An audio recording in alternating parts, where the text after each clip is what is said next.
picking up where the BRRRR Method leaves off today on the Daily-ish Show. 5, 4, 3, 2, 1, 0, ignition, liftoff.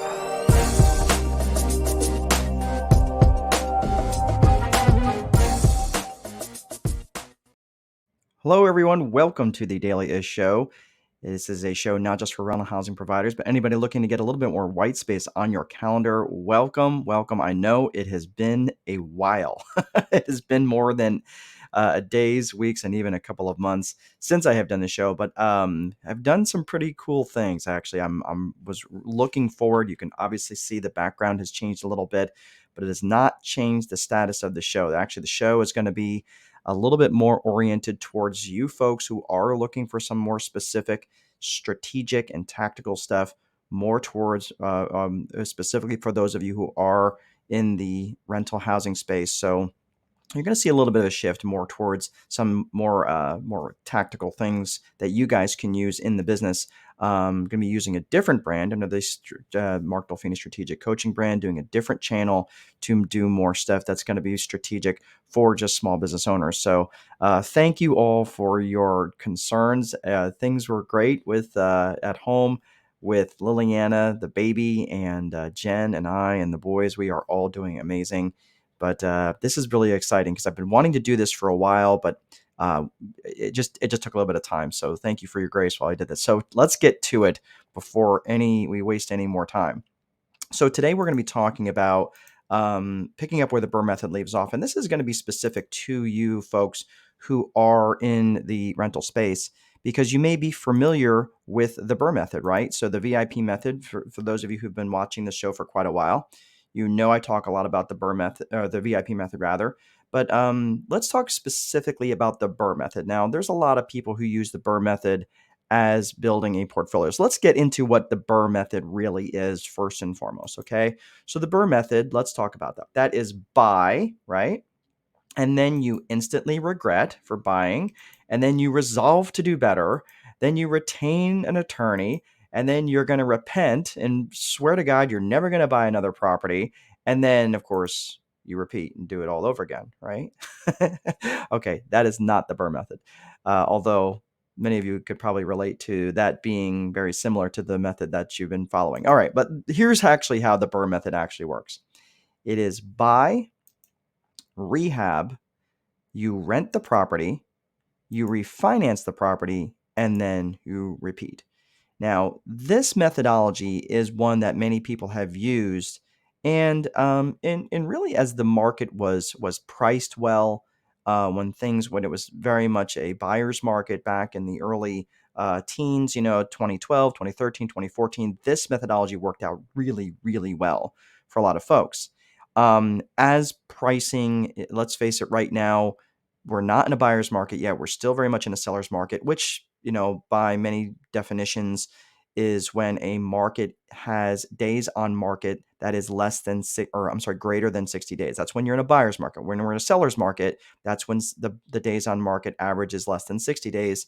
And that is for most markets still. So we are technically still in very much a seller's market. Many markets that I have seen, and I don't know the markets across the United States, all of them individually, but many of them are 50, 55 days. Some are as low as 20, 22 days. So we're still very much, let's face it, yeah, the market has shifted a little bit, but it's finding the deals is just still pretty tricky, especially the ones that are going to cash flow and cash flow well. I'm not saying it's impossible. I'm just saying you've got to be careful about how you are investing your money. It's a lot of people have thrown good money after bad, not really paying attention to what they're investing in, and really it's more about speculation. Gone are the days where you can buy a property for 200,000, go and mow the lawn and relist it for 235 the following weekend and get a bidding war going. It's just not that market anymore. So yes, it's shifted. And the BRRRR methodology was definitely good as the market was going up. You just got to be more careful now, more selective in terms of what you're investing in. So like I said, the BRRRR methodology is a good strategy. It's a good methodology for building a portfolio. However, it is not a good strategy when you're trying to create a business, right? So that's where the VIP method comes in. for picking up where the BRRRR methodology leaves off. So, what is the VIP method? Now, for those of you who've been following the show for a while, those of you who have read the Time Wealthy Investor 2.0, you're going to know about this, right? We've talked about this quite a bit, but for those of you who have not, it's definitely worth hearing for the first time. And obviously, if you've heard it before, maybe it's good to revisit it. But the VIP method is vision, infrastructure, and process. We're going to go through these really quickly. And I'm going to do all the obviously follow-up shows to really specifically what these are. But vision is specifically where you want to go. What are you trying to accomplish? Now, I travel around quite a bit among different RIA groups and landlord associations and so forth. In fact, I was just in Baltimore a few weeks or a week ago, and then I was in Milwaukee last week, and then and I was just talking to them among the crowd, like saying, "Hey, what is it you're trying to accomplish?" And many people often will respond to me, "Oh, I want to get 100 rental units, right? Or I want to get 75 rental units." It's always in increments of 25, by the way. And I say, okay, so you want 100 rental units.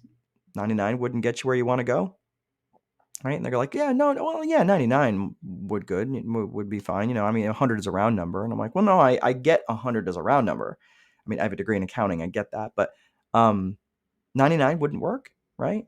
And they will say, oh, yeah, 99 would work. How about 97? I mean, 97 is a prime number. Would that work? Right?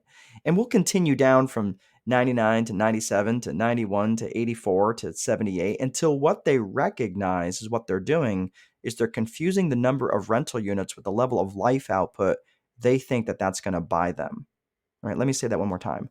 They're often confusing the level of life output with the number of rental units they think that that's going to buy them, right? So, or I think they said that backwards. They're confusing the number of rental units they think that the level of output, the life output is going to buy them. So, what I'm saying um, is don't just think like, okay, if I get 100 rental units, that's going to get me this life that this is what it's going to buy me, right? That's a business vision. That 100 rental units is a business vision. So what I'm saying is, I'm not suggesting that a business vision is irrelevant. I'm saying it just can't come first, right? Because when you create a business vision before you create a personal vision, you're going to end up creating a life that exists to serve the business. Right? Let me say that one more time. When you create a business vision before you create a personal vision, you're going to end up creating a life that exists to serve the business, right? So, like I said, let me just make this point clear because I've kind of screwed it up a little bit. I haven't done this for a while, as you can tell. So, when you get that 100 units, they're confusing the number of rental units with the level of life output they think that that's going to buy them. All right, that's the point I was trying to make. So, again, come up with that personal vision first, then your business vision, and then once you have that vision clear, then you're going to create the infrastructure that's in alignment with that vision. All right, so let's talk about infrastructure. Infrastructure is the desks, it's the chairs, it's the software, it's all of the bones of the business that you're going to utilize for running your processes on. We're going to get to process here in a second. But think about it, it's your software, it's your websites, it's all of those individual things that is going to run your business for you, right? So the reason that vision has to come first is, let's pretend that your vision is to lay on the beach for 2 months out of the year in Spain, rubbing cocoa butter on your belly, right? Again, might be a good vision, but not necessarily a good visual. Um, so if you create an infrastructure that's going to require you to return emails and phone calls in a timely manner, that's going to be a terrible experience for you when you're trying to lay on the beach in Spain rubbing cocoa butter on your belly, right? So vision first, then you're going to create your infrastructure. Once your infrastructure is built, like I said, it's your desks, your chairs, and in the real estate space, it's also your asset class selection. So, when you're referring to asset class, you're often thinking of single family dwellings. You're often thinking of mixed use commercial. It could be, retail space. It could be warehouses, industrial, whatever it is. But that asset class selection is important because you're not going to be able to run all asset classes on one infrastructure. You trying to run an Airbnb business, which I would also argue is not really the real estate business, it's really more the hospitality business. But you trying to run an Airbnb business and single family rentals and self-storage all on one infrastructure is going to be really tricky. Okay. So again, desks, the chairs, the software, like your phone system. If your phone system looks like this, it's not really a phone system. You don't get to complain if your residents are calling you at 2 a.m, right? Um, so finally, once you have your infrastructure built out, then you put your processes together. And your processes, for my military folks out there, that's your SOPs. It's your standard operating procedures. That's the stuff that you're going to do. That's the tactical stuff that you learn from the gurus on the best tips that is going to run on the infrastructure that you created, that all stays in alignment with your vision for the future. Okay. So using that VIP method, this is the methodology that I use for many folks who are in small business, or really any business that I end up coaching. Many times people come to me who are, they often are entrepreneurs in this in a very broad sense, where they have other businesses that they run, and they come because they see the landlord coach moniker, and they're like, hey, I see this VIP method. Actually, I don't have any rental properties yet. Would you coach me? Well, yeah, I end up coaching them because that VIP method is very translatable among various different businesses.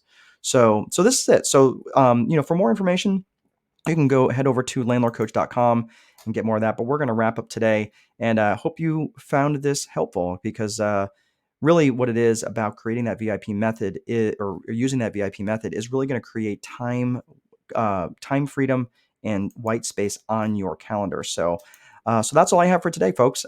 Please be sure to place a value on your free time, because if you don't, someone else will. And most important, there is no amount of money that will make time irrelevant. Have a great rest of your day. See you next time.